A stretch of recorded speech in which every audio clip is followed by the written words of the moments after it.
Magandang araw mga lods, pag-uusapan natin mga kaganapan sa boxing. Ayon kay David Benavides na wala na daw silang alitan ni David Morrell.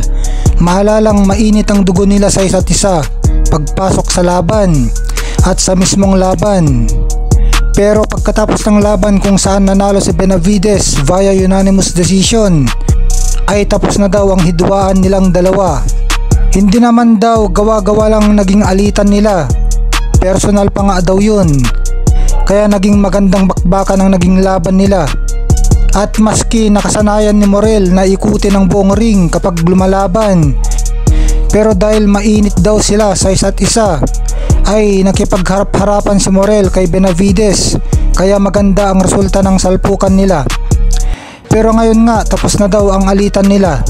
Samantala, Ryan Garcia bumalik sa dati niyang trainer na si Eddie Reynoso. Itong si Eddie Reynoso ay trainer din ni Canelo Alvarez.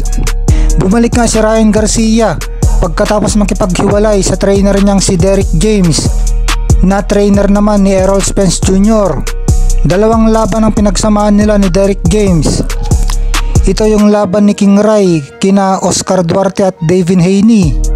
Nakatakda naman lumaban si Ryan kay Rolando Rolly Romero sa Mayo, nagaganapin sa New York bilang parte ng Riyadh season card.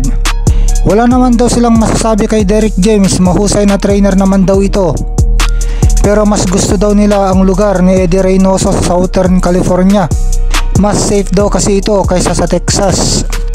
Nasa Southern California daw kasi ang pamilya ni Ryan Garcia, kaya maraming susuporta sa training niya, saad ng kanyang ama na si Henry Garcia.